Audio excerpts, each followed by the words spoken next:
Gazoo, as the kids say nowadays. It's been a minute, but hey, this is Rumble. This is the great Gazoo. And we're here to talk sports better than You. exactly, brother. So listen, tonight, what I'd like to lead off with, let's get into, what we're the two sports we're passionate about most of, and that would be you as the Bruins, myself as the Red Sox. Why don't we save those two for the basic last? Why don't we get into talking Patriots, Celtics, and people are probably like live on a Tuesday night during Game 2 of the Boston Celtics first round against the Atlanta Hawks right now. For those that are tuning in live and also watching the game, it is the fourth quarter with a little bit more than 8 minutes left. Three-pointer was just hit. 88-96 right now. They are Atlanta Hawks right pulling close. 88-96. Who's up? The Celtics by 8, by 8 right now. How many minutes left? 8:41. I mean, the Celtics should win, but people are saying that if they don't sweep them, it's a loss. Come on. I think it's a gentleman's sweep either way. Yeah. So, anyways, sweep. I think it's a 5-game set. We'll talk Celtics second. Let's hit it off with a little bit of New England Patriots. Even though the draft is still a week away, let's not talk draft. Okay. Don't mind me. I'm listening. I'm just putting on the sport I am so passionate about, which is hockey.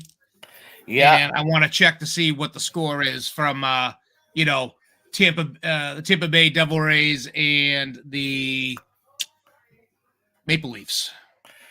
That would be the Tampa Lightning. That's what I meant. The Tampa Bay Lightning. I'm not lying. The Rays. You know why? I just said that? Because I just saw that hot. Red Sox, Minnesota, and I'm thinking baseball for some reason. Yeah, I believe it was 1-0 the last I saw, and Chris Sale was in the fifth, pitching into the fifth inning. And after 2 tonight, he had six strikeouts. But we'll talk all positivity and that. A lot of negativity surrounding the Red Sox, but I am not a pink hat, nor am I one of the guys that sits on the end of the bench that says when you're down to 2-0 and it's only the first inning that the team is going to lose. Let's talk Patriots. The biggest thing is we're starting to find out Mac Jones being shopped, whether or not to believe it was shopped or just whether to see there was value in Mac Jones, whether or not the rumors of having that known maybe lights a fire under his butt. Other things that are being talked about lately is the discussion of Mac Jones and his name not being mentioned as Mac by Bill Belichick, the owner and or new offensive coordinator, Mr. Billy O'Brien. Go back again. So they're not saying him. Yeah, they're not mentioning him by name the past few weeks. They're referring to him and the quarterback position, and he can do it. Well, maybe it's the light of fire under his ass. All right, listen. So first thing first, if you were the Patriots, don't you think it makes sense to at least shop him around? I mean, it makes sense to shop the guy around. You're not after coming off a dismal 20. I mean, granted, whatever. Now, do you remember when I told you this? Was probably a year or 2 back, and you and I were discussing one Mac Jones. And I've always said I bought his jersey. I went out, I bought his jersey. I'm a fan of Mac Jones. But I also said that I believed he wasn't the franchise quarterback. And you had told me I was nuts. And I had said, I said, Gazoo, I picture him as a 5-year guy, a bridge quarterback.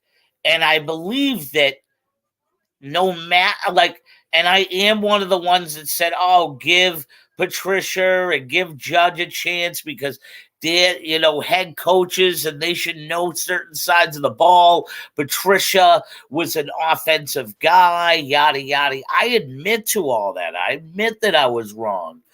But the one thing that we're coming to find out is Mac Jones going behind Bill Belichick's back during the season and reaching out to people to find out if what he was feeling was supposed to be, or how could he make changes. And we all know that that's one of the things that maybe you can't go back from and recover as the starting quarterback, and Bill and the front office believing that the 2 games that Zappe gave, that there's not much of a difference between either guy in the right situation.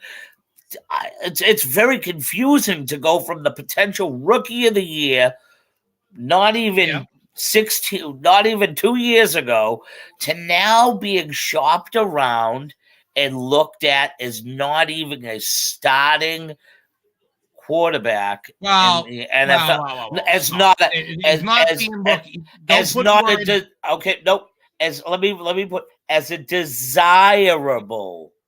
As a desirable starting quarterback in the NFL. Let's kind of put it to you this way. Look at his boy. Look at his boy from Alabama, Jalen Hurts, getting a record-setting contract 2 days ago.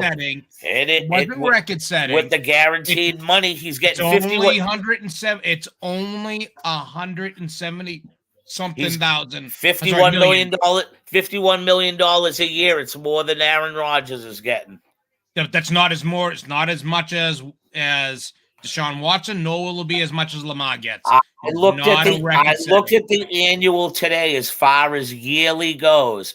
It goes Russell Wilson, Aaron Rodgers, and then third average year right now is Jalen Hurts at $51 million a year. Yeah, maybe average, but it's not the record-setting contract. But average, it's semantics. It's an average yearly thing. But either way, look at what just happened. A guy who was essentially benched from that has nothing. Listen, let's focus on what we talk. Let's focus on Mac, not Jalen. Not this, because let's be honest, you are comparing apples to oranges, okay?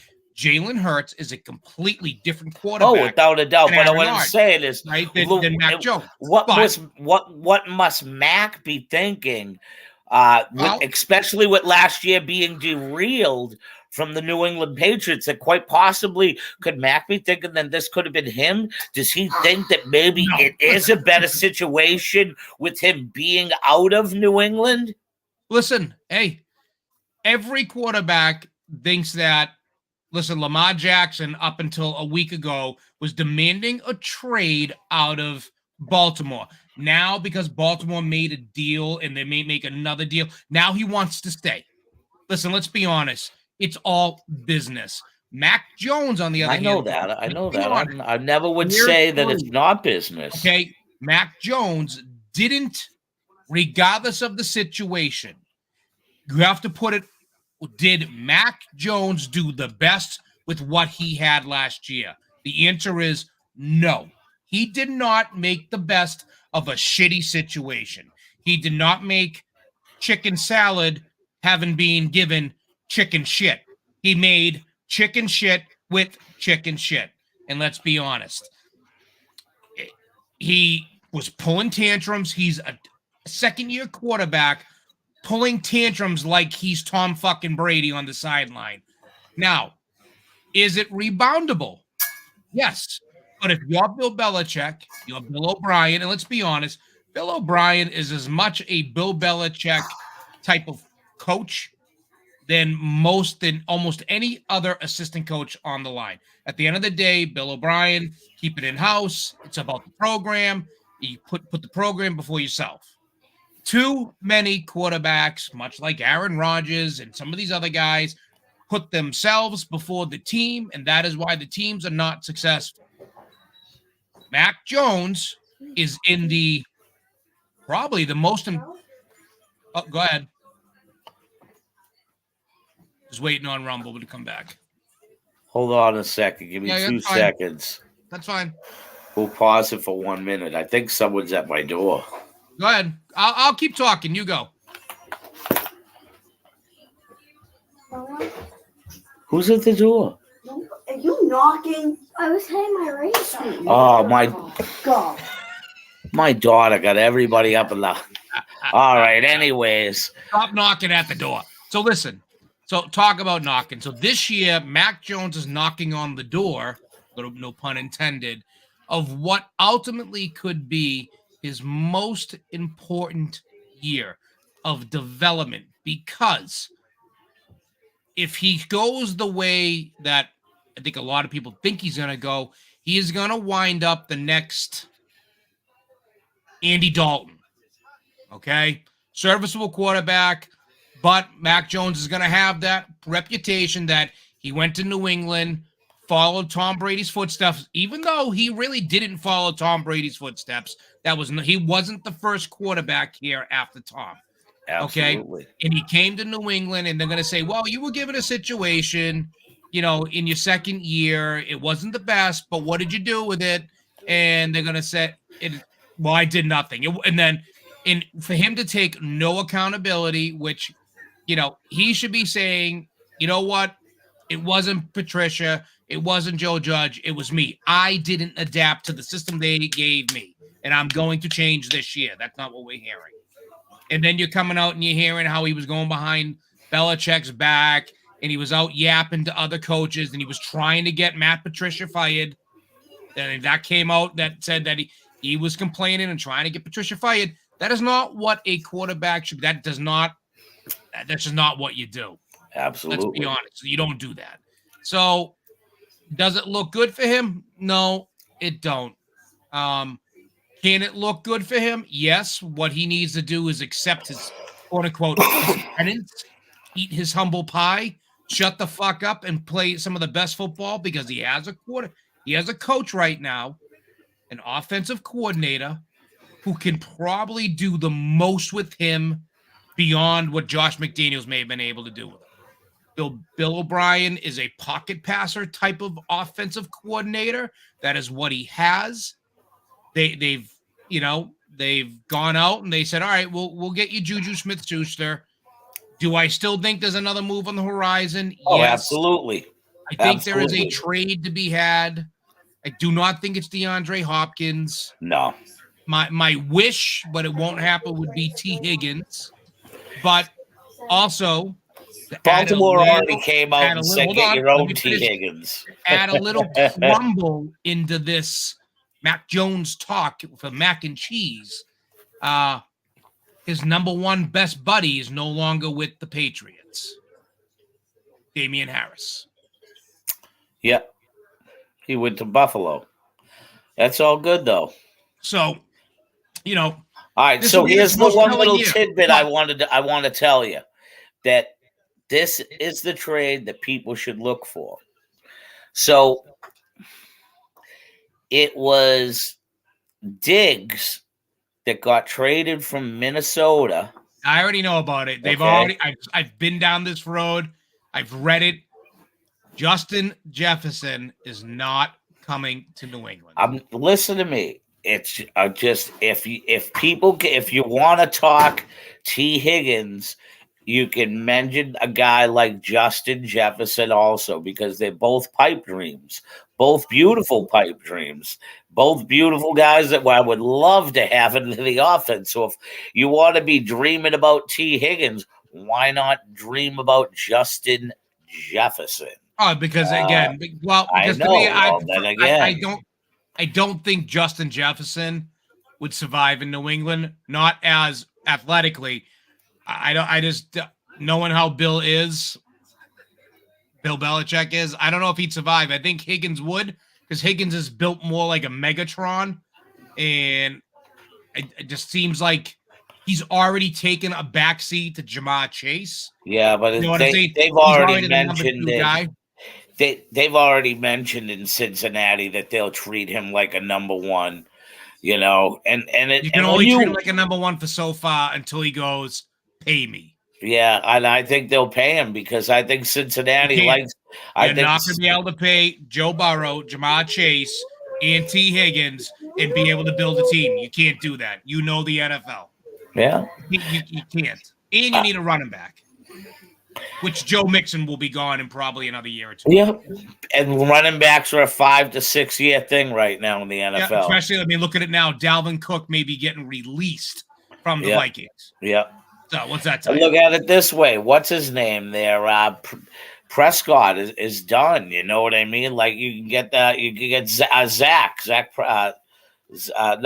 not Dak Prescott. What's his name? The runner, Ezekiel Elliott. Yep. Done.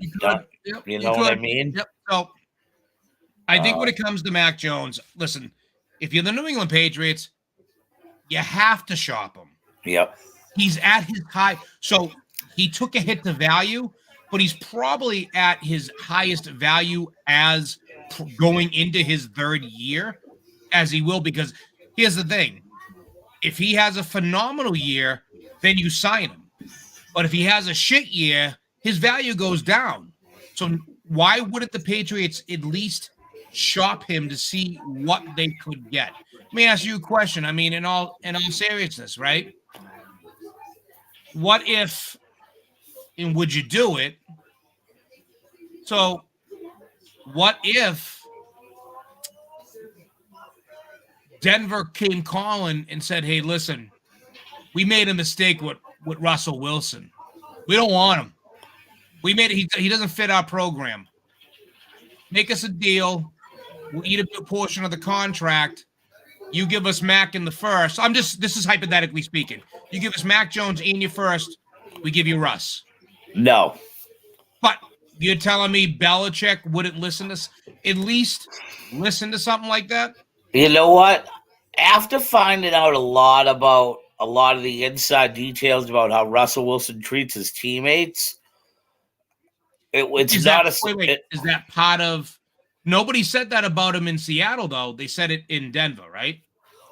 Well, a lot of it has to do with why Pete Carroll was willing to trade him out of Seattle because of the way he was treating his teammates.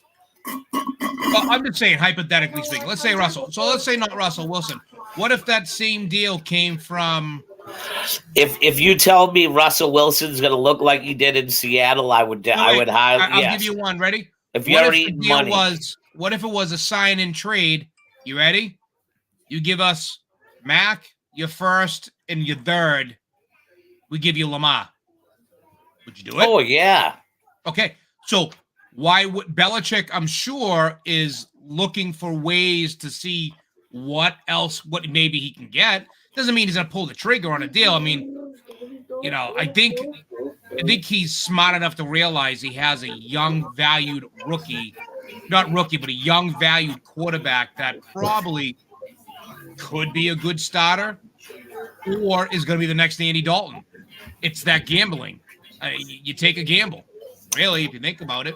I think last year, I agree with a lot of people now that it deterred Mac from going fourth, and definitely last year's situation. How he was already drafted. He was already drafted. No, meaning it deterred him. What he had to go through last year with the changing and two more. What do you mean? You just said by going fourth. What do you mean by going fourth? Him just going forth as a pro. Oh, going forth as a player. I thought you meant going forth in the draft. I'm like, oh no, he's already been drafted. No, I think we'd be talking about a different Mac Jones this year, and we'd be talking like the whole thing is Mac Jones with the extension. They're talking anywhere from 40 to 50 million, and I know that's what quarterbacks go for, but you gotta earn it. Yes, gotta earn it. He hasn't earned it yet. No, but that's basically what all these guys get nowadays with their extension. I don't know you know what I mean? I look at it this way. If Mac Jones, at least this year, he's got a legit offensive line coach in Adrian Clem coming over from the University of Oregon. He's got a legit offensive The most coordinator. important thing to him is the offensive coordinator. I was just saying you're that. Right, but the coordinator is the most important thing. Sorry, last year that's what struggled. What struggled is teaching the brand new offense. There was no legit offensive lineman to show these guys where they needed to be, and that was their biggest struggle. Last year. What? Where was the Patriots running game rank last year? I'm going to be honest with you. I know it was one of the top 10. All right. So you need an offensive line to have a running game. It was more of the protection scheme. Yes, absolutely. But I agree with you 100%. I agree. And that was the hardest part. That was the hardest part was getting down the passing schemes. So when you got two morons that really don't know frick from frack, that you're going to get that type of stuff. I agree. And the pass protection, especially when you go into a zone blocking scheme, which they were going to, which was West Coast style, the pass protections are different, much different from a regular standard that everybody was used to in the old Patriot system. Just to give you a heads up real quick right now, Tampa was up 3-0. Now it's 3-2 in the middle of the second. Anyways, so listen, at the end of the day, first off, let's just quick bold prediction here so we can move on to the Celtics. The Patriots still need, as of right now, even without Aaron Rodgers even though I know he signed a 3-year deal, I think that 3-year deal is to get him signed and traded to the Jets. Yeah. I think you'd agree. The Patriots right now are the worst team in the AFC East.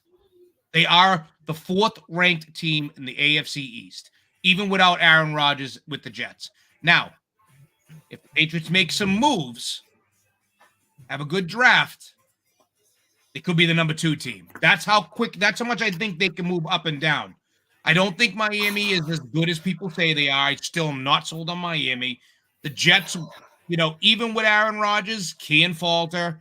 Yeah, I think the Jets without Aaron Rodgers, there's no way that you're telling me that they're better than the Patriots. No way. Jets have made some good moves on offense. They've made some great moves. They got no quarterback. They're gonna have a quarterback, and I'm gonna tell you, as long as they have a quarterback, then I'll agree. But if Mike White did more with that team, Mike White did more with that team than Mac Jones did with the Patriots. Okay, so. As of right now, the Patriots are the number 4 team, 4 in the AFC East. I'll agree with that. They can jump to 2, impossible, highly unlikely, but more plausible, even on a lower end scale, to be a potential playoff caliber team than they are right now. But as of right now, the Patriots are not a playoff team. I think Belichick knows it. I definitely think Robert Kraft knows it. And I think that's why Belichick is trying to do damage control one way or another with Mac Jones. That's my opinion. So take it, leave it, wrap it up, fold it up, put it in your fridge, and let it sit. Let's see what happens. I agree. I think Mac Jones, if he can just put if he can do what Bill O'Brien said today. I watched a little bit, and Bill said it's a fresh start. Everybody gets a fresh start. Which includes Bailey Zappi. Yeah. Mac has to take that mentally too. Is what I'm trying to say. And it is a fresh start. The fresh start. You have a new system. You have a system going in that is similar to what they ran before, a little different. But O'Brien ran a similar offense to Josh McDaniels. But you have a guy who is dedicated to offense. A guy who understands quarterbacks, and a guy who has worked with the best quarterback of all time and got the best out of him. Let's be honest. Some of Brady's best years came under the tutelage of Billy O'Brien. And then in came Josh McDaniels, and it continued. But O'Brien knows how to get the most out of 42 now. Goddamn. Knows how to get the most out of a quarterback. Let's see what happens. I also think Billy's happy. He's back home. His family, was able to move his family back to his home state. Maybe Max Martin's up. Time will tell. All right. Let's see what the Patriots do with the draft. Let's see if they can get them. Let's at least see if they can nail down a solid receiver one way or another, because Devontae Parker, Nelson Aguilar, and Kendrick Bourne aren't the answer, although I'm going to end it with this for me. I think I'm going to make a bold prediction. You're going to see Kendrick Bourne be a true number 2 receiver in this offense. Oh, yeah. Yep. Because I think under Billy O'Brien, Kendrick Bourne can excel. And Without I'm going to leave it at that. So, yeah, I'll agree with you. Celtics? I think a lot of things are going to I'll keep this. I think a lot of things are going to change under Billy O'Brien, and we're going to see it. I agree. We're going to see different things. Much different, because Bill, we'll end it with this. Bill can concentrate where he needs to concentrate most, and that's defense. And we've all seen it here. And I'll end on Patriots for the only simple fact is that when Bill has a strong offensive coordinator, he's able to trust what he needs to trust, and he's able to do what he needs to do in the key moments and be with the defense, because that's Bill's strong suits. All right, go. All right. So the Celtics. Here we go, and I'm going to say this, and I leave it, and I've said this, and we're going to come to find out right now if Joe Mazzulla can get this team to play just a tad bit of defense. And it's not even the defense. They're bringing the same characteristic that they've had since last year with Ime Udoka, where they don't keep the foot on the gas when they're up 25, up 30, and we've seen it in game 1. And I say this, and I know that the ultimate basketball people know this to a fact. A head coach means a lot, but a head coach to a certain extent means very little in the NBA's aspect of professionality. Less that a head coach comes into factor less at the NBA level than any other of the professional sports. I agree 100%. I think it's really the only sport where the head coach has no factor. I think baseball, hockey, football, the head coach means much more. They have much more control. I think unless your name is Pat Riley, Phil Jackson, Popovich, or probably, and I'll go so far to say, if your name was probably Danny Ainge as a coach, you'd have more input. But let's be honest, Brad Stevens that team did not. I love Doc Rivers, but I'll give it. Doc Rivers for the 1 year, 2008, was able to take this team and make them work. But everybody says, hold up. Everybody's Kevin Garnett. Absolutely. Kevin Garnett came in, and the first thing he said, he looked at everybody. They were all in a room, and he said, if you're not here to fucking win, get the fuck out of my locker room. Those were his exact words. Exactly. But the thing was, Kevin Garnett also instilled, hey, coach is the coach. Yeah. We do, because let's be honest, Garnett, I mean, they've said it. They documented it. Doc Rivers said numerous times, at one point he had to tell Kevin, shut up. I love you, but shut up. Like, let me be the coach. And Kevin Garnett respected that. And again, there isn't a coach in the league right now. And I think Popovich has lost his way. I don't think he has that same thing that he used to have. But at one point, it was Popovich, it's Phil Jackson, it was Pat Riley, and it was, for that 1 year, I'd say the Doc.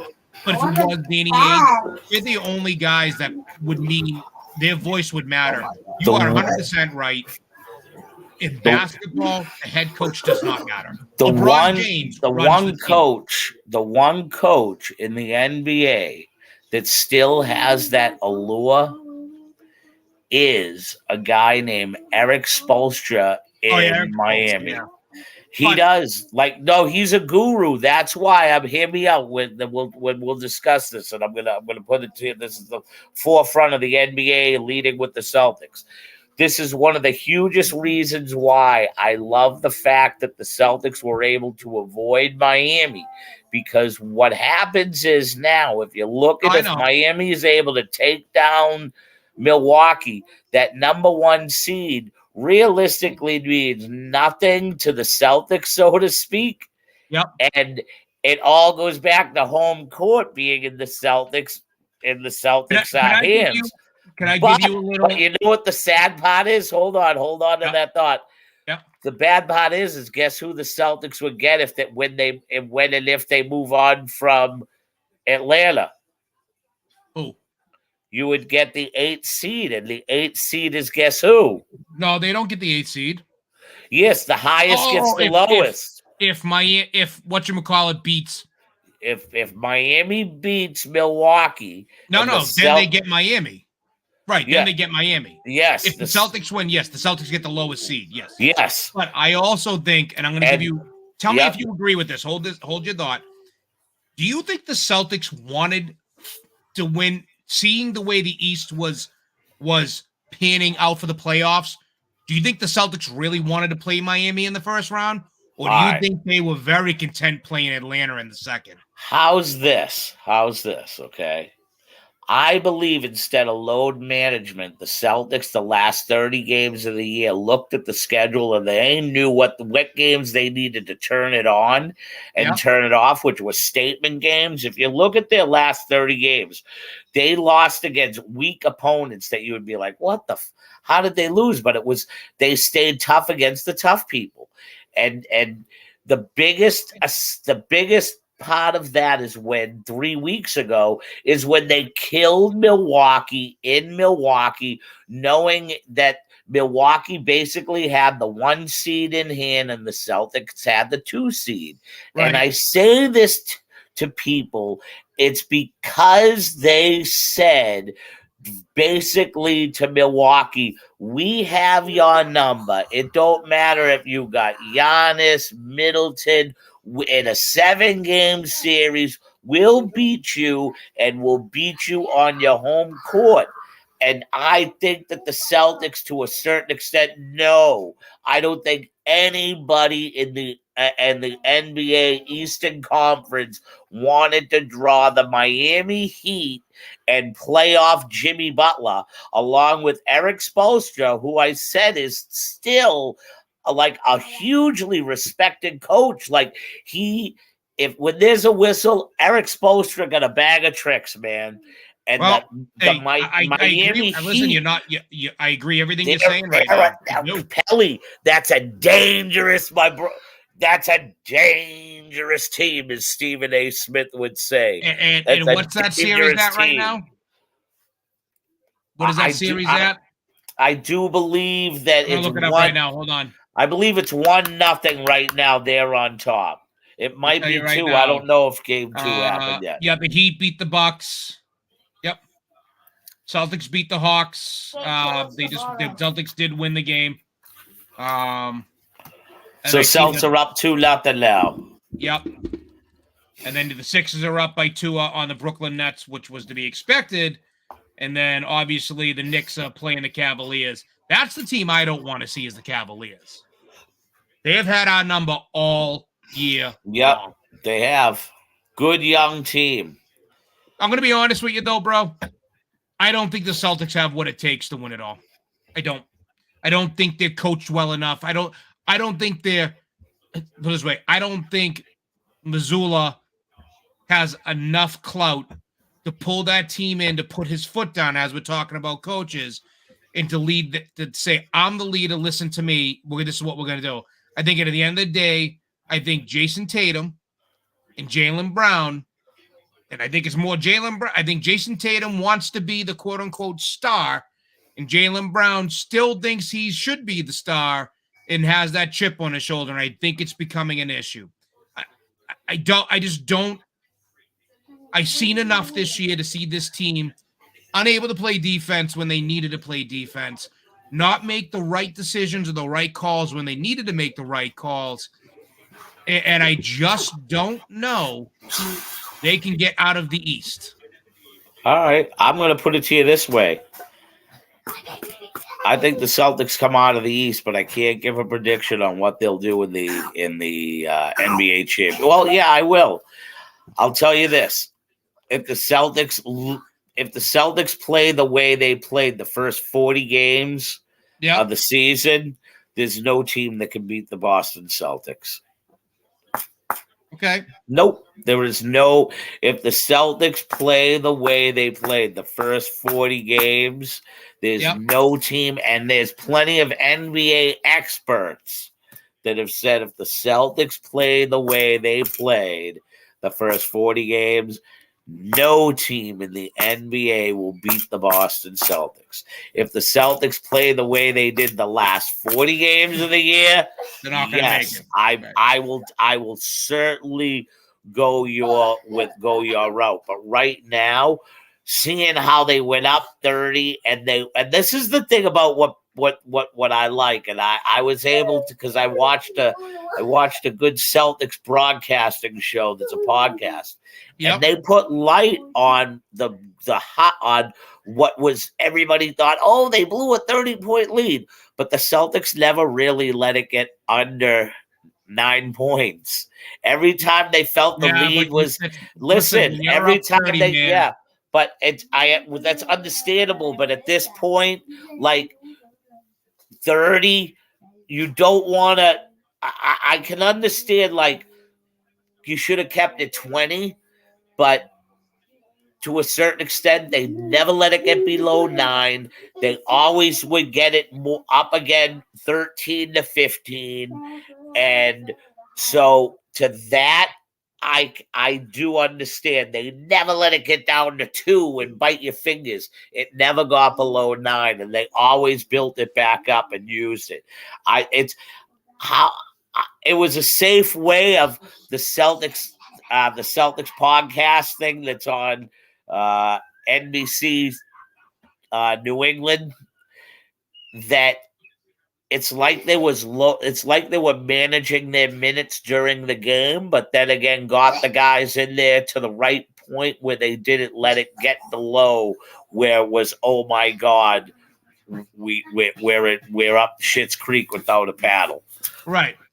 So I think once we all know, listen, the Hawks were being scrutinized because Trae Young the whole year has been seen fighting with assistant coach after assistant coach in Atlanta. So how hard is a team like that going to really be to beat when you got players that are essentially starting fights with coaches on the coaching staff? I know. You know what I mean? So and then all bets are off once Giannis and the Bucks are out. We're in Philadelphia's head. I don't think Philadelphia has what it takes to take us. I think the one team that has any chance of going to head with the Celtics and going a legit 7 games in a series is the Miami Heat. No, you may be seeing them next round. And we may be, because I hear Giannis is beat up and quite possibly won't be playing in game 2. I agree. Yeah, that's what I heard, that same thing. All right, brother. All right, so let's go to the minor league team that plays at Fenway Park.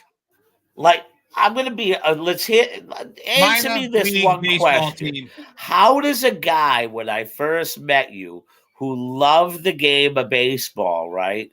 How does it go to a point where, the one gripe I'll agree with is, yes, the Red Sox are a major disappointment.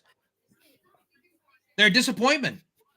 You can't go from being a team that tells us that you're going to compete constantly, year in and year out, and you do. And now you want to change philosophies. You tell us as I'm on the thing. Come on, I'm on the thing. Sorry, right? It's all right. You go from having you have you have a Mookie Betts, Xander Bogaerts, Rafael Devers, Andrew Benintendi, and I get you can't keep all these kids. I get it. But then all of a sudden, it's like, all right, we're going to go get a couple of arms. All right, you go out and get Chris Sale, you overpay. But we were okay with it. You go out and get, some of these other guys. And then all of a sudden, it's, oh, well, we won. It's time to break up the band and build from here. And we're going to change the philosophy. When's the last World Series the Red Sox have had? When Betts was gone, that was to keep Betts. That was to keep Devers and Bogaerts, the future of the team. Here's Xander Bogaerts now, not here. What do we have now? We have Trevor Story. We have Kike Hernandez with the most errors of any major league shortstop in the league currently, and we're not even out of April. And he shouldn't be at shortstop. He should be in center. He should be in center field. At the end of the day, I don't. I'm going to answer me this question: how much do you follow Major League Baseball? I'm done following Major League Baseball. The sport has lost me. I don't like baseball anymore. I will not watch it anymore. I'm done. I've lost it. I've lost all interest in baseball. I can't sit there and watch a 4-hour game, even though they now don't they last supposedly made changes. But listen, did. last Red Sox game I turned on still took over 3.5 hours. Still took what over game 3.5 hours. That was what, a week and a half ago when they were talking about it? It still took too long. Now, I like the changes they made. I think it's great, some of the changes they made. But at the end of the day, I don't have a team that I am interested in watching. Remember, I grew up playing baseball like you. Yeah. I'm done. I don't enjoy the sport anymore. I don't enjoy it because I don't find it. I find them to be completely, like most athletes, completely overpaid. Yeah. But, it's not an enjoyable experience, and it's not just the game. It's like, yeah, I go to a Bruins game. I took my family to a Bruins game. Yeah, the tickets cost me $130 a piece. But it was the most enjoyable experience. Holy shit. They are getting lambasted now. But that's the typical Toronto Maple Leaf way, make it to the first round and then be done. But I can go to a Bruins game and enjoy every moment. Hell, I took my daughter to a Celtics game. The tickets were $300. I sat on the floor, third row, because I got locked out. But it was still the atmosphere was fun, and it was affordable. I go to a Patriots game. It's different with football, and I think you'd agree, because in football, you only get 8 home games a year. Yeah, I get you. Right? But it's the experience. Then you go to Fenway Park, where to go sit in the goddamn bleachers cost me almost the same amount of money that it cost me to go to the Garden. I pay the most money of any sport to have a friggin' hot dog and a drink. And then I have to watch a team that I have an ownership group that is not dedicated to, and that tells us, oh, we've won, but we're not dedicated to, we're dedicated to winning, but we show you something completely different. And what we're going to get is they're not going out and getting the top player. They're not even going out and getting the second best player. They're looking at the third and fourth best players. And then they tell us that's because they're going to retain what we built here. And then guess what? Nope. You only get one. You don't get you had 3, maybe 4. You really had 3 studs, and Benintendi and a few others were good fill-in pieces. I'd take Andrew Benintendi right now in left field. I would too. But you had Betts, Bogaerts, Devers, you had Benintendi, right? And of those, how many do we have now? Nobody. 1. We have 1. Rafael Devers. That's it. Yeah. That's all you got. All you have is Rafi Devers now. But you sold us. Well, we had to trade Benintendi because this, and we had to let Betts go, even though Betts was a 5-star player, because we wouldn't be able to do all this. But we're gonna keep Bogaerts, even though Bogaerts may not be the best shortstop in the league, but he was one of the best, and he was a homegrown kid, and he wanted to be. No. You bullshitted us and lied. So you want to know why the Red Sox, to me, I have zero interest in the Red Sox, and I will have no interest in the Red Sox, and I will not support that team is because we have a management and an ownership group that has lied to us, the fans. There is no such thing as sitting in the cheap seats like we're talking from now at Fenway Park, my friend. And that's the game. And then the team they give us to sit in those friggin' seats is not a team that has any chance of competing for a World Series. I'm sorry. It is not the team that's going to compete for a World Series. You have a pitching staff that is susceptible to God knows what. You have hitters that, I mean, when you say your best hitter is Adam Dunn. Who? I mean, I'm not Adam Dunn. What's his name there? Alex Verdugo right now. No, not Verdugo, but the guy that they tried to sell us that is going to be our best hitter. No, Oh, other than Devers. Yeah. What's his name? The guy that just got injured. The guy that hurt his your wrist. Yeah. Yeah. And then you tell us, and then you're giving me Kike Hernandez. Listen, I love Kike for what he could do, but he is not a full. He's a second baseman, not a shortstop. He's a center fielder, actually. You had a shortstop. He's a center fielder, actually. He's a center fielder, but they say you had a shortstop, though. Remember him? His name was Xander Bogaerts. Oh, yep. That's right. And you had a center fielder. His name was Mookie Betts. Yep. So, and you had another outfielder that if you got rid of Mookie, probably going to put there. His name was, Andrew Benintendi. Yep. All these kids coming up through our system, by the way. But let's rebuild the system. I system. I do not 100% agree with everything you say about Bloom, about the like. Put it to you this way: John Henry just bought the Pittsburgh Penguins. The Pittsburgh Penguins shit the bed. He just cleaned house over there. Yeah, but you can bet your ass he's putting money into Pittsburgh in the NHL. Of course he is. And yet now you're probably wondering why, as a Red Sox fan, man, why isn't he doing that for us? Absolutely. And, brother. Why do you think I say fuck the Red Sox? So that's part of the reason. And just for me, I'll always be a diehard Red Sox fan. That's why I find, for me, I find the bright spots and some of the bad and some bad spots, and I'd like to just, share with you good and bad. And I know that this ain't gonna tilt you back to being a Boston Red Sox fan, but let's just say this: a bright spot on Monday after Ohtani went out and the rain delay. Cutter Crawford on Monday pitched 6 1/3 scoreless innings for that to keep the bullpen preserved. On Sunday, Whitlock pitched 7 strong innings. Chang, who was the ultimate, who won the game? The Red Sox won on Sunday. They won on, and the only game they proceeded to lose was Monday, and they only lost by 1. Doesn't matter. Loss is a loss. 1, 2, or 20. A loss is a loss. What I'm saying is they play the Anaheim, the California, whatever the fuck, the Angels, and they almost swept them. They won 3 out of 4 against the Angels. That was after losing. Didn't the Tampa Bay Rays sweep them out of the fucking building? The Red Sox and also the Tampa Bay Rays. See, this is another thing.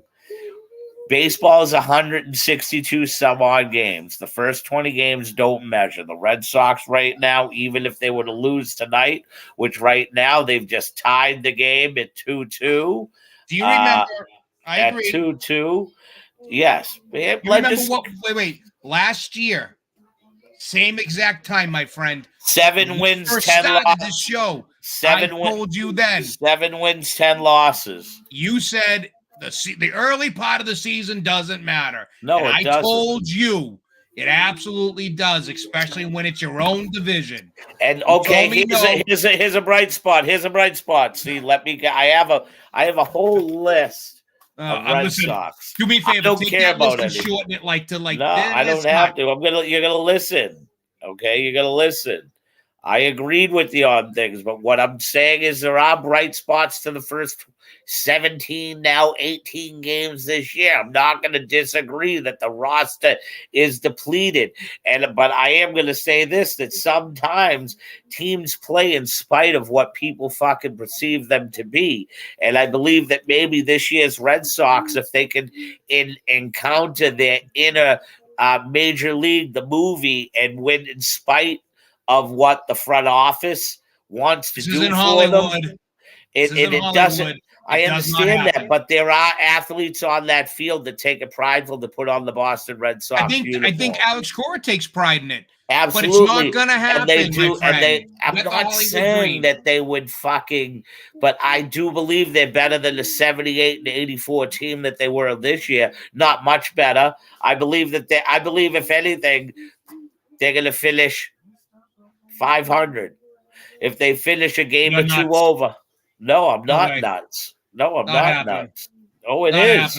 It almost happened last year. 78 and 84. That's 6 games That's under. Not 500, my friend.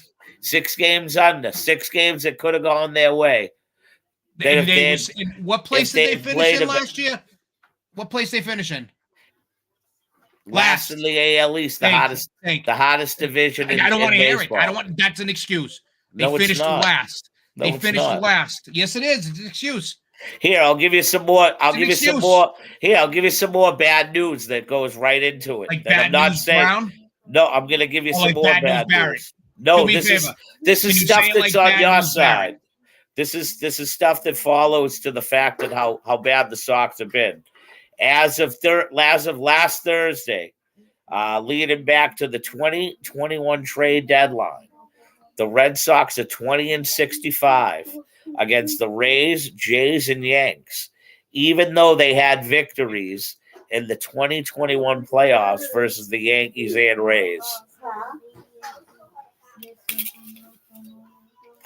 So yes, I'm not going to disagree that the Sox ownership and front office 110% sucks, but I'm gonna say this: I'm not throwing the 2023 season away and not thinking that they can't finish better than they did last year.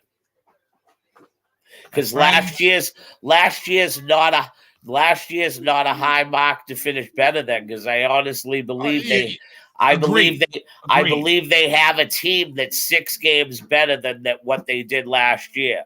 That's why I don't believe having it finish like a 82 wins and 80 loss season is bad for the Boston Red Sox. I realize if Sticky Fingers was here, he'd be saying, Gazoo, you're right. I don't care. That's because he's one of the kids that used to be on the baseball team on the end of the bench when it was the first inning and you're down 2-0 and you haven't even got up yet. He thinks you're going to lose. Like, that's not like let's be serious here. Like, you can't talk sports in a legit level if you don't weigh out the pros and cons and you just judge it as a fan. Well, I'm weighing out the pros and cons. Like right now, cons, but I'm giving you the. You look at it from a baseball perspective. Great, I love it. I love the pros and cons. And you know what? You make some good points. I do. Because right now, the Red Sox record at 8-9 going into today.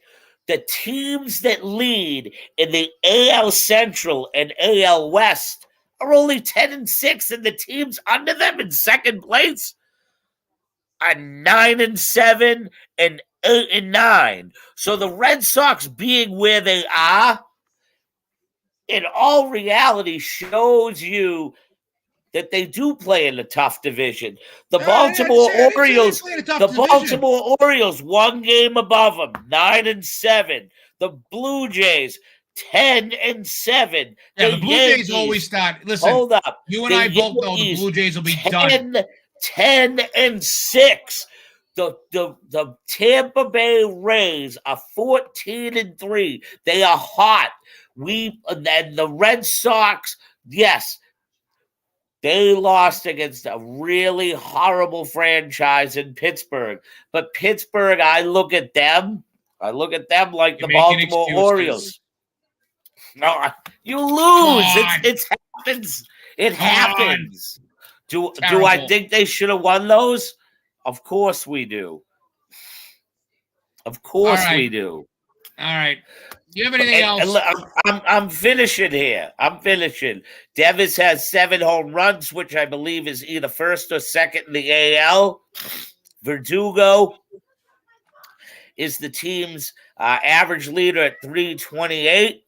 Here's a bright spot, okay? The Red Sox got their first AL East Series win this year, where last year it took till mid-August, okay? I got all this, these are things that I'm happy about. Till yesterday, okay? Which I believe would have been, meaning on Sunday. The Red Sox were the only team in Major League Baseball without a starting pitcher to record an out after 5 complete innings, meaning AKA in the 6th inning, didn't have a starter. And that was until Sunday. Okay? That's because Whitlock went 7 strong innings. And Verdugo, along with this 328 average as of... All right, keep talking. Yeah. And Verdugo leads the team with 20 hits.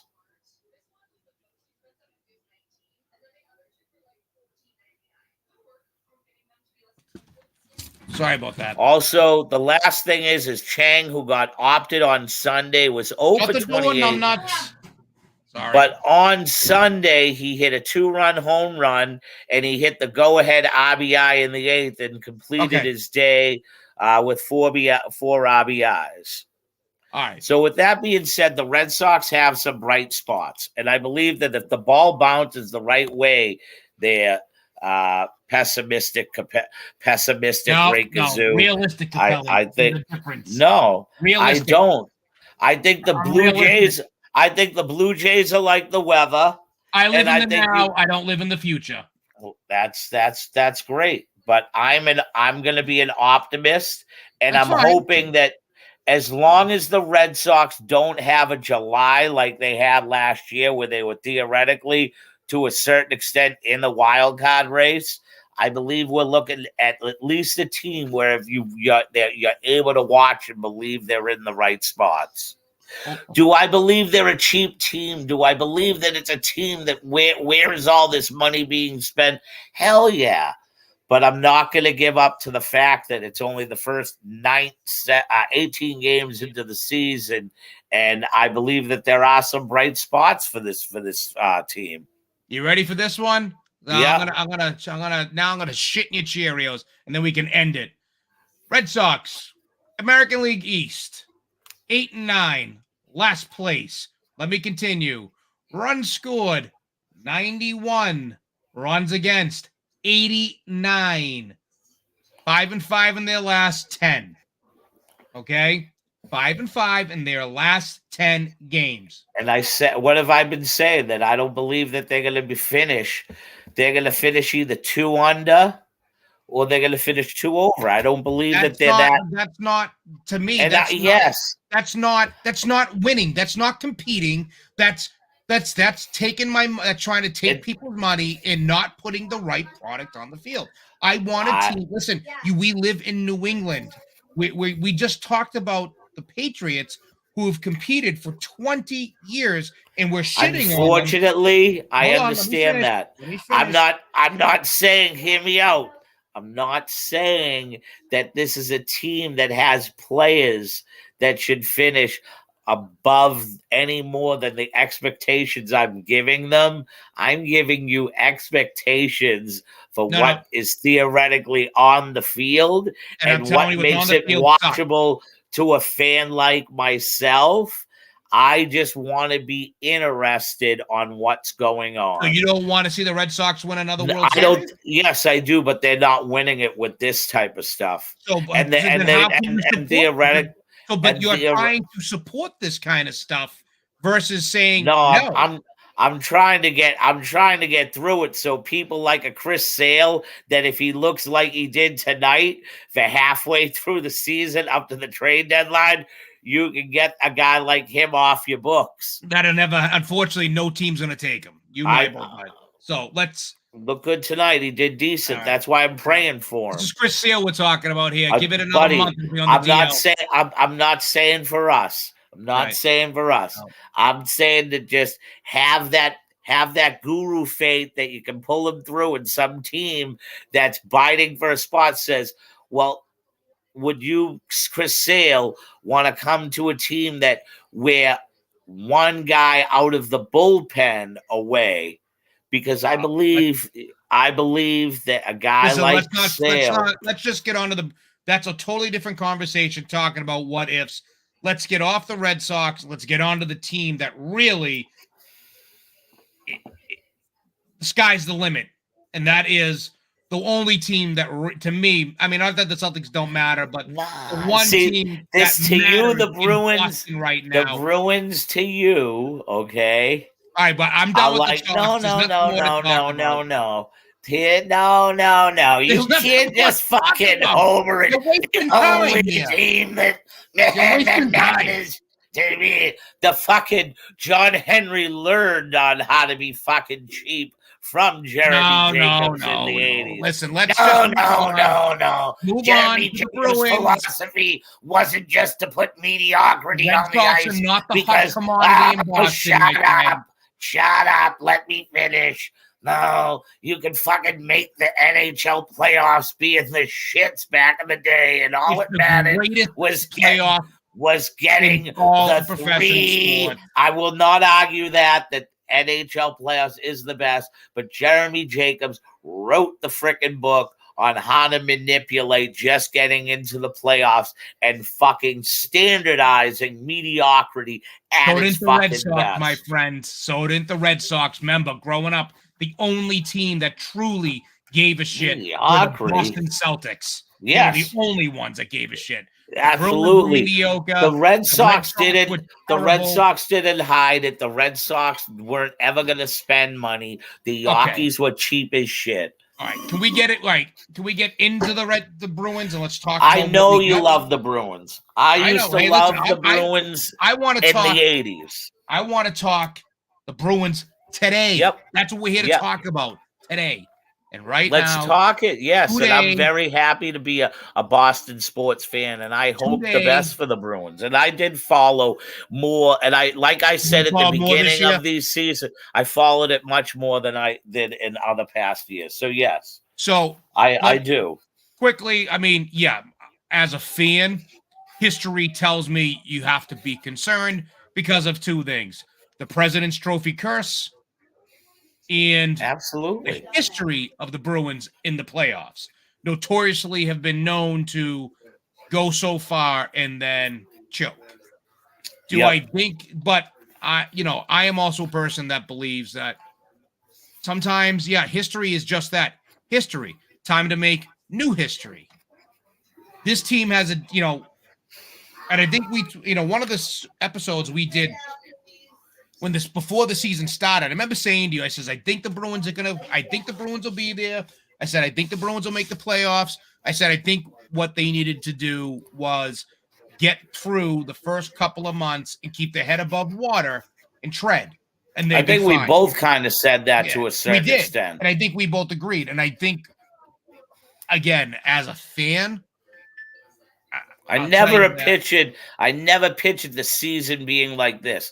I pictured the Bruins say, like, and this is my own. I pictured the Bruins staying right to the point where once you got all the guns back, that they would make that push for the final spot or two to get in, and they would be like a strong team getting into the tournament, so to speak. But I agree. To tell me that they were going to write these records that will, that theoretically, because they played an 82-game season and the way that they point games nowadays is much different. Many NHL purists are giving the Bruins kudos, but are saying that it's should have an asterisk. Yeah, listen, there's no such thing as an asterisk, okay? Just like You want me to put an asterisk? Let's put an asterisk on Barry Bonds, and you'll be the first person to say no. No. Listen, no. Just like, do you put an asterisk on the Patriots going 18-0? No, but do you? Can I'll be honest? Yeah. No.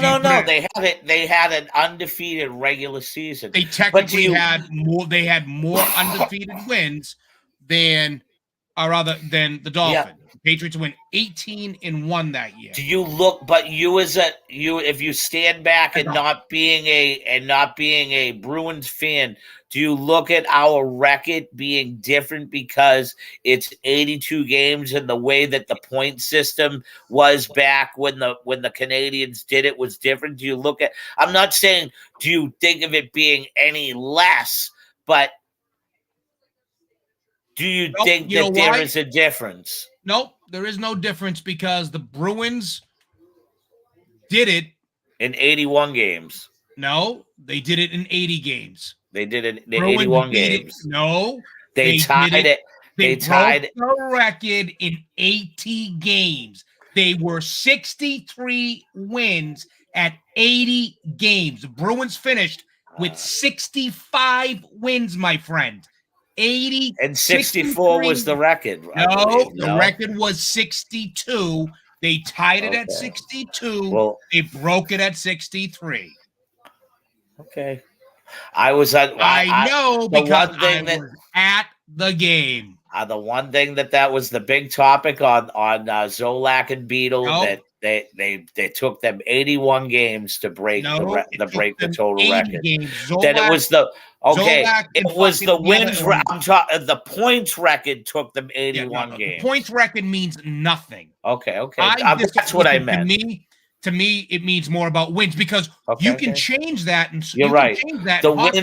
The wins was at 80, but the points took them 81. So you don't 81, and that to me doesn't make that. No, it doesn't hold water because that's what It doesn't hold water for me. No, that doesn't hold water because you got to remember back in the day, every team, if you went to overtime, got a point. So you're still getting a point, right?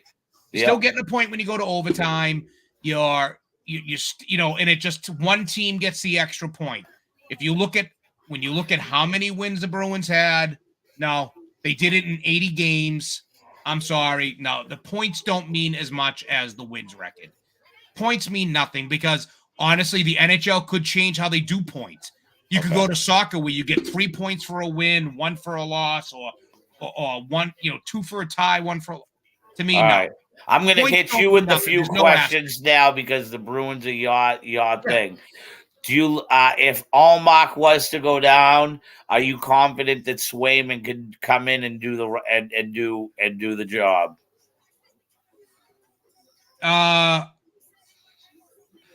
Yes and no. I think if Allmark were to go down, it'll be more of a challenge because I don't think Swayman is. I don't think Swayman is as technically sound as Ullmark is right now, but I would still bet on the Bruins to win, even with Swayman, because Swayman technically was the 4th best goalie in the league. Okay. 4th best goalie in the league. I mean, he has the talent. My concern is neither one of them have played didn't do it the old-fashioned way where, you played 60 games and your backup played 20. Yeah. Which I think is why they were successful this year, but the playoffs is a different animal. Every other day.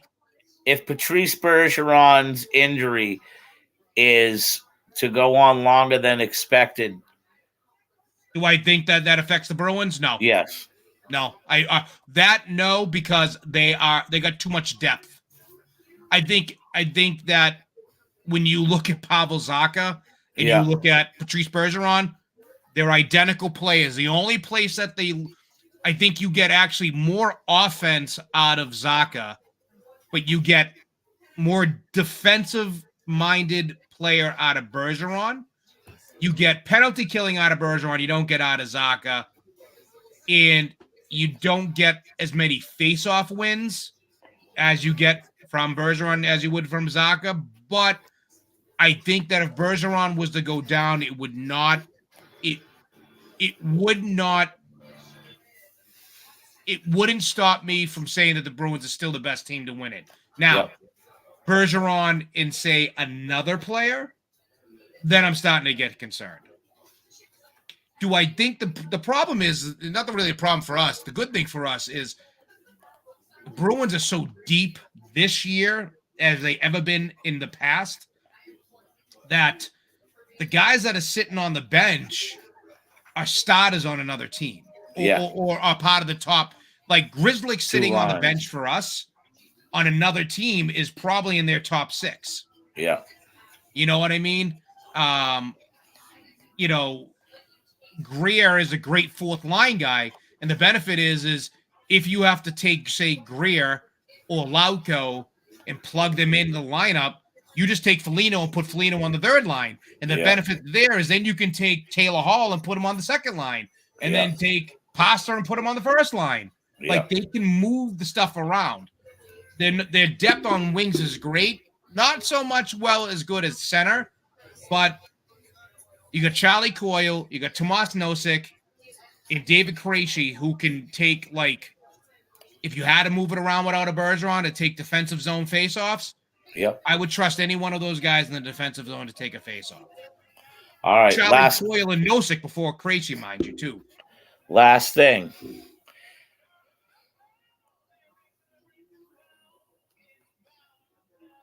What would be the team in the Eastern would be the Eastern Conference, correct? It's East and West in the NHL, correct? Yeah. Yep. The team that you think. What would be the team that the Bruins will have the hardest time with in the Eastern Conference in order to get to the NHL Stanley Cup? So quickly. So I don't think Carolina is built to last. I don't think New York is built to last. I think New York and the Devils are going to beat the shit of themselves out of each other. I'm going to be honest with you. These are the teams I'm going through that are in the playoffs. The Devils are good. The Rangers are good, but they don't have depth. The Carolina Hurricanes, no, they lost one of their best players. I think the Bruins had, and I don't think they have the identity that they had in the past. The Panthers, they're playing the Bruins now. I'm not afraid of the Panthers. The Islanders, I'm not afraid of. I mean, they would be a tough matchup, the Islanders. The toughest matchup for the Bruins are going to be the net. The Bruins get out of this round, and I don't say if, and I always say if, not to sound, to give the quote-unquote hometown curse. But I do believe they'll get out of this round. And I believe the toughest team they're going to play is in the next round, likely to be the Tampa Bay Lightning. Okay. Yep. And I would say so. They got good veteran. They got good veteran players. And I think that for the Bruins to win the Stanley Cup, they're likely playing. And it would be a very tough Stanley Cup to win. I think the Colorado Avalanche and I think the Edmonton Oilers can go deep. Also, the Dallas Stars, although I think the Stars I think they're gonna have to get. I don't think the Dallas Stars can get past Edmonton or the Colorado, but I think my prediction is Bruins in 5 against Carolina, Bruins in 7 against Tampa, and then Carolina. Sorry, Bruins in against Bruins are going to be Florida in 5, gentlemen sweep. I think Florida will take a game in Florida. I think the Bruins and the Bolts are going to wind up playing, and I think that'll be a 7-game series. I still think Carolina has what it takes to get to the Eastern Conference Finals, but I think the Bruins will take that in 5 or 6. And then my prediction is it's either it's the Bruins versus Oilers or Avalanche. I'm staying with the Bruins, but I think that goes 7 games. All right. Well, we'll get when we check back in a couple of weeks after Patriots. We'll do something after the Patriots draft. Yep, yeah, post-draft. Post-draft. Yeah. So, anyways, we'll get into a little pro wrestling. I haven't really followed any topics this week. What's the big news this week that came out? What's something that you'd like to talk about? Obviously, I think that in talking with you and I think we may have something new brewing, maybe. Okay. You sticky fingers, it'd be nice. Maybe we do a little something, the booking sessions, who knows? Yeah. I like that. From the booking sessions. But quickly, there is a couple things this week. One, Becky Lynch. Becky Lynch she chose not to go to Raw.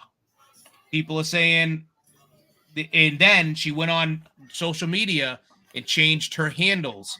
She removed all notion of WWE from her handles. Wow.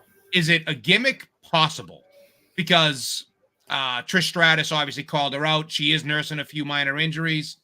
Could be a gimmick, but it kind of ties in with another WWE superstar who did the exact same thing in Drew McIntyre. Drew McIntyre, who happens to be under his final year of his contract, is said to not be happy. But people also saying he's nursing injuries. It just, to me, from a fan and from a writer's perspective, and I think you'd understand it from a booker's perspective, us, the way we talk, you got the biggest thing in the draft coming up, trying to build some things. Who knows? I think that that's probably the biggest news coming out this week thus far is, Seth Rollins, it was pretty much proven. He was not a happy camper. And he was pretty pissed last week. 2 weeks ago when everything went down. It is said that he did not get on a flight to go to Seattle, and he told him he was not showing up. But cooler heads have prevailed, I guess, and he has said that he's going nowhere. Becky Lynch's contract's also up in 2024. Maybe she wants to retire and be a mom. She's done everything she needs to do. She could be like the next Barry Sanders and go out on top. So it'll be interesting to see. And then obviously, the other big kind of news really was that it's been pretty much told that Vince McMahon will have slight oversight of not booking of the television product, but that Triple H and his team, as Vince McMahon was instructed by Ari Emanuel, Triple H and his team will be the people who are creating the content and putting it on the television. I think we've seen since the last two SmackDowns and this past Raw the last two Raws and SmackDowns have been pretty freaking good. So have you heard some of the rumors that the next negotiation for the WWE Network could go back to the fact that we're paying for premium live events? I've heard that, but I've also heard that they are trying to potentially work a new deal that will have ultimately a sports combat net streaming service that will have all the UFC fights on it, that will have all the WWE stuff. I also did hear that NBC may work with Endeavor to pay them massive money and have all their stuff for the UFC broadcast on the Peacock Network as well. But will it go to those extravagant measures of $50 a fight, or will it? It won't. No. What I'm saying is they'll ultimately pay Endeavor billions of dollars and sign a deal to say UFC fights are now broadcast on the Peacock Network.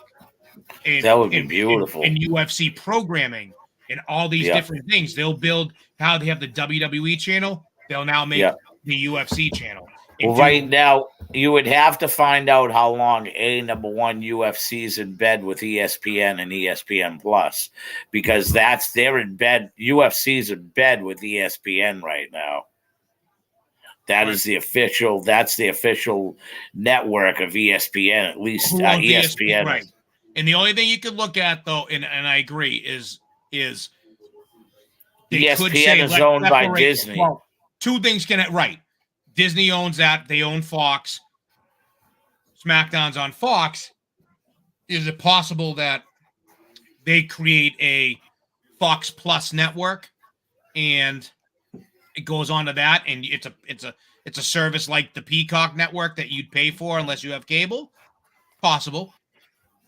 Is it possible that the WWE, they say, okay, we're going to keep the brands where they are and have two television deals. We'll have the one with Fox and the one with NBC. That's a good question. I do know this. They are talking about massive layoffs coming soon. Not necessarily wrestlers, also upper personnel, because now that there's talk, that these people are here and they have this new company, they're going to be people within the WWE, specifically the probably upper management that may not be required. The other big thing, just so you know, Titan Towers is going the way of the dodo bird. You know that, right? What do you mean? Titan Towers is going bye-bye. The new building that they just bought? The new building, which is like 2 blocks away. Yeah. They just put up the signs, the WWE signs on the new building. Okay. Yeah. So I know they got a new. I know they bought a new building. Yeah, they bought a new building. It was like 2 blocks away. That'll be the new home of the WWE. Yeah. Don't know how true this one is, and we could probably talk about this when we do our next show, wrestling only show. I have heard that the WWE do want to create a legitimate Hall of Fame, like a building where fans can go in and have a WWE experience and actually have the actual Hall of Fame. Like, I've heard a lot about this before, that's why they were buying up a lot of the surrounding area of where the performance center was, to make that all in one house. Come in, see the classes, I'm hearing, see though, a live it's not, show. What I read, it's either going to be in Connecticut or it's going to be in New York. The reason why it may be in Connecticut is because that is where the home of the WWE. The WWE. I honestly believe that would be, to me, would be the dumbest move in the world. I think the Hall of Fame needs to go where everything is right now, and their point of operation. Well, here's the thing: is in Florida. Well, here's the thing: headquarters are not in Florida. I know the headquarters aren't, but I think it would be more interesting if you told me the Hall of Fame was connected to where the developmental thing was, and you got all this stuff that's in there, and you get to go see the stars of tomorrow, and selling point, because the Hall of Fame for baseball is in fucking Cooperstown. The Hall of Fame I understand for basketball that, but it's WW. It's listen. But here's the thing: it's not. You have to understand when it comes to. I understand. No. I'm not going to go to Hall of Fame. Hear me out. Let me just finish this one. It doesn't have the same selling as a live event does. I'm not questioning that. And I think it's a way to get. I don't know. I agree with you. Why? Personally, myself, it would make sense to go to, like, you could do a whole gimmick where you put up the glass windows and you say, "Hey, here's our future Hall of Famers working out right now," and blah blah blah blah. And you walk through. But in the same token, you try to separate business where you're trying to run a business versus where you're trying to promote the past. You get what I'm saying? Like, I think you could have it all tied into one, and you like every day there could be like so many students that you have working there. They could work a 30-minute live little show just for the people that are walking in. And I think selling aspect, like, here's me telling my kid, let's go to the WWE Hall of Fame. There's nothing there except for the Hall of Fame stuff. It's more of a selling point if you told me you had all that. Go to the Baseball Hall of Fame? Can You I just tell go you? into the Hall of Fame Hold stuff. You're up. not going to watch a If you baseball go to the game. Baseball Hall of Fame, there's tons of fields around, and you might catch a minor league baseball game at the right point of time. So there is stuff constructed around baseball. Same thing with the Football Hall of Fame. The Football Hall of Fame houses a fucking game once a year for the NFL, regardless of not whether or not it's preseason, but high school football is played there. You know what I mean? So I agree. to say that, No, I agree. Like I said at the end of the day, I think it would make. If you told me, hey, let's drive to Connecticut and go see the Hall of Fame when we was young, yes. But when your parent, like me I think just to me, with all the developmental, with seeing the past into the future is a much better selling aspect than just seeing the past. That's all. I think that if you did it back, I don't know. It's hard because I at the end of the day, I agree with you. I think that would make more sense from a selling perspective. You could do a little bit more. Think of the money you could make by selling the fucking Hall of Fame excursion, and then you get that once. I agree. You can sell you can sell all types of stuff like the fan experience and shit. Well, that's the idea. Of the fucking developmental but class. You could do that stuff. Also in Connecticut. You could build an entire building. Not when you don't got the whole dojo around. Not if you can fake the television show and have people in and have during a certain part that it's not being taped and a person's going to come out in front of the whole live studio audience. Like, there's just so many other advantages, but that's night and day. And like you said, that's a whole topic we could discuss on another thing. Here's my one thing. All right. Now, I threw that AEW thing out there, and I understand what it meant when we did the pre-sale ticket. But now that things are shaping up, that AEW's things, it's seeing like CM Punk and that whole thing is going to come back together. If this is a sort of success where AEW ends up putting, let's say, 60,000 or more in Wembley, does Vince or the WWE look to bring a live premium event to the United Kingdom to try and say, hey, this is who the Kings are? They already did. They did the Castle Donington show. Yeah, but it's not, to me, it's not as, where was that at? Castle Donington. That's fucking, that's Scotland, whatever the fuck it is. Where fucking what's his face?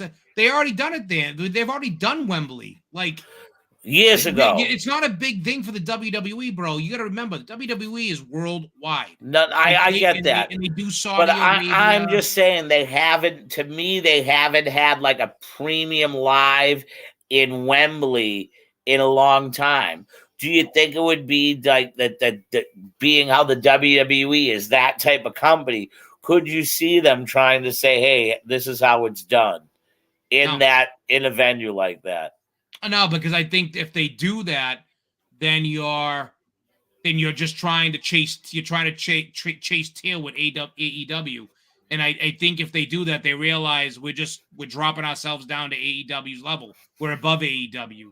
And if I was a company, the WWE, I'd be saying that. AEW is trying to say, hey, look, we can go into Wembley and sell as many tickets as you can. WWE is going to turn around and say, bud, I don't think it has to do with AEW saying we can. I think it's to the fact that Tony Khan absolutely does. They're going to England because they got a fan base to try to say we can play on the big stage like you. Come on, it's exactly what they're doing. Yep. Exactly what they're doing. I think you need to do. You need to do that. They went from, let's look at it in Boston. They can't get in. They went from the Agganis Arena, right? Now they're trying to get into the Garden. I don't think they can get into the Garden. They can't. Because WWE has an exclusive. Right. But the point is, they're trying. Look, for the WWE, it makes no sense to say, "Oh, well, now we're gonna go do a show in Wembley." No, because they're gonna say, "Go sell out Saudi Arabia like we do, and do what we did in Saudi Arabia." Yeah, and then what the WWE is probably gonna do, and I can see this one coming down the line. I can see them putting on a massive pay-per-view in Australia or over there because you're starting to get more Australian wrestlers coming over. Yeah. And I can see that happening. They were talking about that. And here's one place I think that the WWE one day may eventually try to put a show on, and it's going to be in Osaka, Japan at the Tokyo Dome or the Tokyo, Japan. Because let's be honest, nobody but New Japan Pro Wrestling, All Japan Pro Wrestling runs there, or the Japan companies. What if the WWE was able to go there for a one-time show and put on a pay-per-view there? When you have Shinsuke Nakamura and you have Asuka and you have Io Shirai and all these other Asian wrestlers. That would be a nice main event once Cody was to get the belt, would be like Cody Rhodes versus Shinsuke for the world title. Yeah. Do I think it can happen? No, but I mean, look, Europe, England, they've already done it. They did Castle Donington last year. They sold almost 100,000 tickets or whatever the fuck it was. The place was sold out in minutes. Not unlike AEW hasn't sold out yet. It's been legit minutes. Legit tickets haven't gone on sale yet. It doesn't matter, but as I know. Again, pre-sales don't count. They do, but they don't, because that's a company that's going to resell them. But you know what? Do I think they'll pack 60, 70,000? Absolutely. It's something new. It's something they haven't done. And to be quite honest, England doesn't get live events like that. So of course they're going to sell it. Do I think it's going to be worth watching and paying for? No, I don't. Sox just I'm won. not going to pay for it. I'm not going to watch it. I'll watch the highlights. Yeah, but I'm not going to pay for that. See, I got it. Your hot stick. It's not a hot stick. I actually pay. It's called Pappy's TV. It's a community, and we get a ton of different stations, and a lot of the pay-per-views happen to be included. Mm-hmm. And it just so happens that those pay-per-views are included. Yeah. So, anyways, I just obviously something we can talk about on the next show, but that's really the news. That's the only big news that I've gotten and I've heard was that. How do you like the return of one Matt Riddle? To be expected. Yeah. Even with Solo, it makes sense. You know what I mean? Hopefully it leads to the return of one Randy Orton, but I think it's time to keep them separate. Let them do their own thing. What's the deal with AJ? Still hurt. Wow. Not healed. That's why they talked about it. He's still hurting. Is that why they pulled Gallows and Anderson off TV? Probably because there's really nothing for them right now. Yeah. They were really looking forward to putting that together. That's why I heard that was the one thing that probably would have put them back on TV was getting Jay White. Yeah. And they weren't able to pull up Jay White. Jay White had never had any intention to sign with the WWE. What's that? I've heard that Jay White had zero intention to sign with the WWE. I heard that they had 6 months. I heard the other two. I heard that they had almost 6 months to a year worth of writing for him that he loved, and it just once he heard that Vince was involved again, that he automatically stopped talking to them. So there was no once there was any rumblings of Vince being back, to that fact that he had stopped communications with the WWE. Well, I don't know. To me, it made sense for him to, where the Bullet Club is a part of AEW now because of whatever they got going on. It didn't make sense for Jay White to come here. It really didn't. Yeah. I'm sorry. Listen, the only person that's going to come here that is from that realm of that side of the fence per se, that would do anything here would probably be Kenny Omega. I don't even think the Bucks could come here and survive. They would come, they'd do okay, but they'd fizzle out. Kenny Omega is really the only one that. See, me myself as a wrestling fan, I would love to see the Bucks and Usos while you could do it. Oh, absolutely. Super kick party of the year. Oh, that But, would be. I mean, I don't know. Although it will be funny to see if they pull the swerve and turn Solo face and leave the Usos heel. But everything's telling me that right now that it's from a writer's sense, it makes sense that eventually Jey Uso goes face. But we'll see. It becomes the new Rock of the Samoan dynasty. That ain't happening.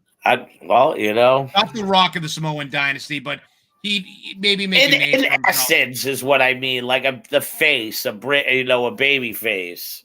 The face, yeah. Although who could do that, pull it off though, would be Solo. Yeah, he could, but I think Solo needs a good heel run. Like it's true. Like it would be great to see Solo and Jimmy turn on Jay. You know what I mean? Because then it would be the betrayal of the brothers, especially one being the twin and one being the younger brother. Yeah. Turning on Jay, because you got to remember, Jay took the pin at WrestleMania.